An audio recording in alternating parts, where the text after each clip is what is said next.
So, hello everybody, this is Bhante Joe here, and I'm just here in this lovely rocky area that's not too far from the from the monastery.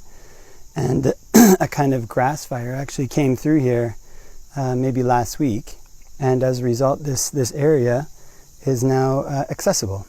Before there was quite a lot of grass around here, so it was hard to get to these rocks, but now is much easier. So I just thought to record a short Dhamma discussion for the internet. So I thought that maybe could start with some meditation.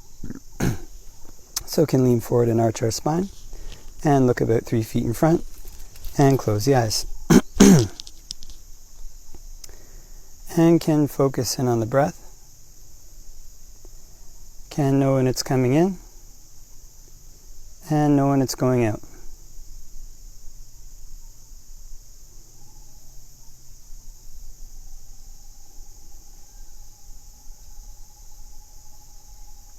If one breathes in a long breath, can just know I'm breathing in a long breath. And if one breathes in a short breath, can just know I'm breathing in a short breath.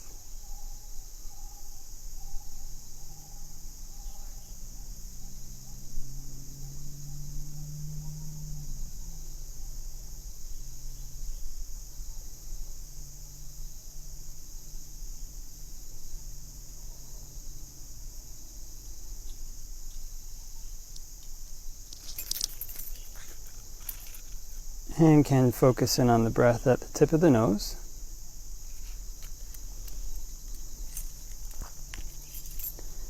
And if notice any patterns of tension or tightness around the nose, around the face, can just let those relax.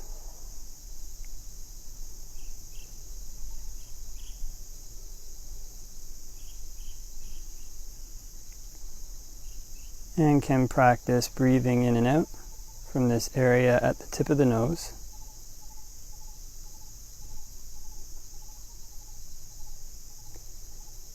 And when breathing in and out from the tip of the nose, can try to make mindfulness as continuous as possible, being aware all the way through the in-breath, as the in-breath turns to the out-breath, all the way through the out-breath, and as the out-breath turns back to the in-breath again. Trying to keep mindfulness as continuous as possible.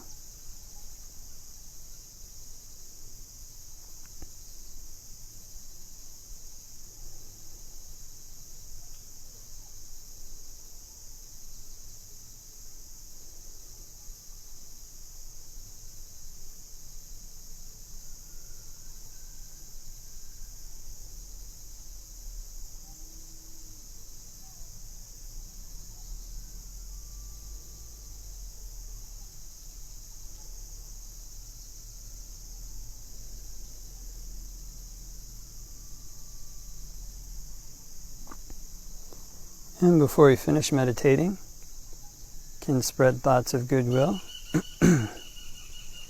wishing may all beings all around everywhere be happy and at ease. May they put in place the causes necessary for being happy and at ease. And we can make our mind infinite, can make it unbounded, all the way to the ends of the universe and beyond, in every dimension. May all beings all around everywhere be happy and at ease.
We can open our eyes and do a short Dhamma discussion for the internet. Namo tassa bhagavato arahato samma sambuddhassa. Namo tassa bhagavato arahato samma sambuddhassa. Namo tassa bhagavato arahato samma sambuddhassa. Buddhaṃ saranang gacchāmi, Dhammāṃ saranang gacchāmi, Sanghaṃ saranang gacchāmi. Dutiyampi Buddhaṃ saranang gacchāmi, Dutiyampi Dhammāṃ saranang gacchāmi, Dutiyampi Sanghaṃ saranang gacchāmi. Tatiyampi Buddhaṃ saranang gacchāmi, Tatiyampi Dhammāṃ saranang gacchāmi, Tatiyampi Sanghaṃ saranang gacchāmi. So, hope that everybody is having a great day, wherever it might be. And yeah, it's been very nice to come out to this rocky area. Always nice to see the rocks and get access to, there's a new place that one can walk, which is nice. And so yeah, I was asked by Visita from the Buddhist Embassy a question. He said, what are the challenges about being a forest monk in modern society? For example, not using money, use of the internet, and these different things. And so for monks in modern society, as well as ancient society for Buddhist monks, their lives are regulated by a code of conduct which is called the Vinaya. And the Vinaya is basically was laid down by the Buddha in response to a series of different events that happen. When some event happened that required a new rule, he would lay down a rule. And the amazing thing about these rules, it might be because they were laid down in response to kind of practical matters, like practical situations, rather than having like a legal philosophy starting from a first principle and going down, is that basically all of them almost all of them are applicable today. There's one about fully ordained Khattiya kings and kind of going into a room when there's a queen there and no king. But so that wouldn't likely come up these days. But the principle behind that rule is still good. Kind of be careful when one is in high places. But in any event, the amazing thing about the way that the Buddha laid these rules down is that they're still applicable. And it's probably, maybe the only legal code or one of the only legal codes that basically is 2,500 years old, and still being followed in its original form. Almost in countries like Sri Lanka, you can follow everything, absolutely, even today. So as far as kind of the modern world and changes to the monastic code or adaptations to the monastic code, because a lot of the rules, like the rule around money, there's a rule against handling money or accepting money. There's a rule against making exchanges. There's a rule against engaging in currency speculation, like trading like American dollars for Canadian dollars, this kind of thing, to try to take advantage of higher or lower exchange rates. And there's many other rules dealing with food. So food is basically the same. There's rules dealing with relationships with the opposite sex, and all that's the same. And all these rules, the way that they get broken or not, is basically the same everywhere. So, for example, the rule around accepting money, nowadays there's many different forms of money. As kind of you have more than there was before. The way that rule gets laid down, again, you can see the genius of the Buddha and Venerable Upali, who was probably the one who help codify the rules. In that, the way that the rule's down is basically says, that rule covers anything that counts as money. So generally what money is considered in that rule is basically to be something that's generally recognizable standard value. That this isn't from the Vibhanga, but this is the kind of, it might be from the commentary, but it's a good kind of definition for what counts as money. Anything that's like a standard recognized value, and it's generally accepted. So for example, like one could have a bus ticket, but that wouldn't count as money because you can only use it for the bus. You can't necessarily say, go take that bus ticket, it being a standard value, and go exchange it for like chocolate bars at the store. You might be able to if that fellow wanted a bus ticket, but that's generally the way it's seen to be. So for that reason, one can still take all the different ways that one has currency in these days. Basically, you can have credit cards, you can have debit cards, you can have all these different things, and apply that standard. Is it something that you can basically use anywhere? Does it have a standard recognized value? And kind of, it's also even more like currency if anybody can use it. So I mean, debit cards, credit cards, you can't do that. But in any event, if basically it can be used anywhere and it has a standard recognized value, it counts as money. So all the different forms that money has taken over the centuries, over the millennia, they basically come under that. You can still tell today what is money and what isn't. So when applying that, for example, like I was living in Toronto for a while, and they have these new cards that you can basically use on any transit system to get on and off the bus. But because you can only use that on the bus, it wouldn't count as money. So you still have these kind of very clear lines that allow one to take use of new technologies, of new means of interacting, in line with the way that the Buddha laid these things down 2,500 years ago. And it's because of the way he laid them down. So another one that might come up quite a lot of things around like entertainment. So the Buddha would lay down a rule about like going to see singing and dancing.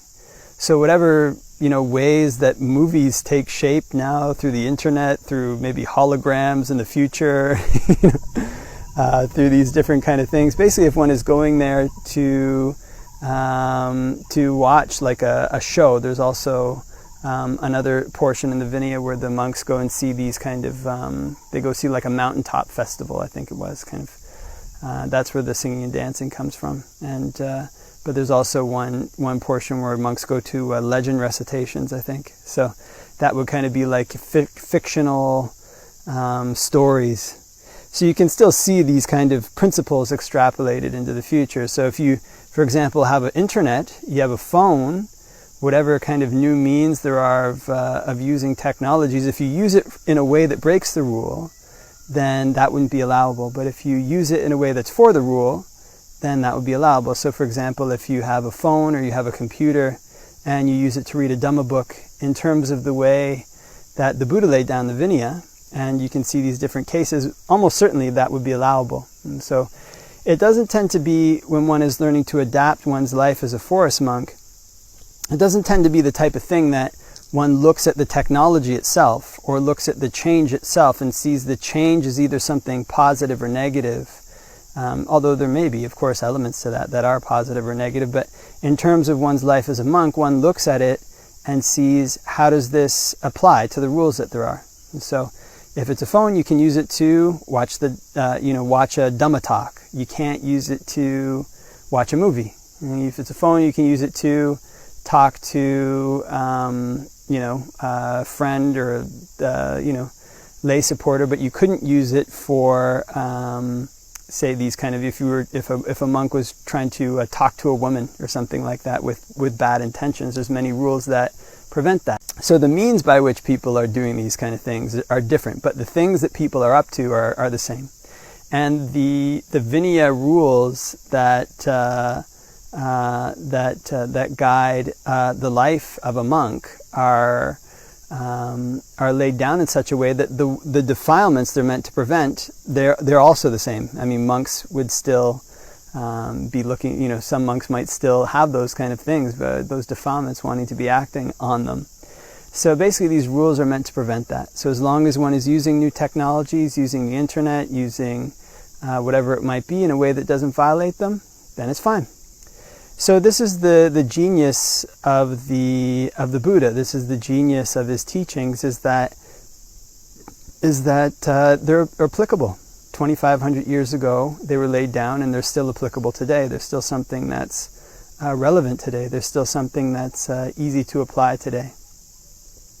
So as far as adapting as a forest monk in the modern world, this is basically the way that one would do it, just to see if it breaks the Vinaya or not. If it breaks the Vinaya, then one can't do it, whatever the means of technology or different, new ways of doing things are. If it doesn't break the Vinaya, then one can, whatever, new means of technology there are. There are some rare cases where one has to, where basically one might die if one followed the rule as strictly as it was laid down. So, for example, there's a rule about monks not using multi-layered. You can only use multi-soled footwear, but you can't have footwear with heel coverings and these kind of things. So more or less, if you went to Canada, which is where I'm from, in the winter, Canada is almost 6 months of very cold weather. And if you tried to do that there, then maybe after 1 year, one wouldn't have any feet. So, but one can extrapolate from that particular rule in the sense that the Buddha allowed multi-soled footwear outside of the middle Ganges Valley because it was rocky. And he even built into the Vinaya this thing called the Great Standards, where basically if there's a situation that isn't covered, that he didn't specifically lay down a rule about, then one can do something if it's in line with what's allowable. One can't do something if it's not in line with what's allowable. So in this way, we still have these kind of, the Buddha laid into the Vinaya the ability to extrapolate for completely new situations. So like the winter in Canada. But situations that he already covered, monks don't have the authority to override the rules that he laid down in that way. So adapting in this way as a forest monk in the modern world isn't something that's necessarily that one necessarily has to invent a whole lot of new things for. It's all been laid down by the Buddha and his disciples, such as Upali, Venerable Upali, who helped codify the Vinaya, most likely. And it was laid down in such a way that it's clear, and it's something that one can extrapolate and apply even to the modern age for all the new forms of technology that come up, all the new ways that one might engage in exchange, one might get money, or all these different ways that one might find oneself using new tools. These things are still things that one can use the Vinaya to understand, and one can follow this ancient code even 2,500 years after it was laid down, today in the 21st century. Okay, so leave that for reflection, and hope that everybody has a great day, and wishing you all the best till next time.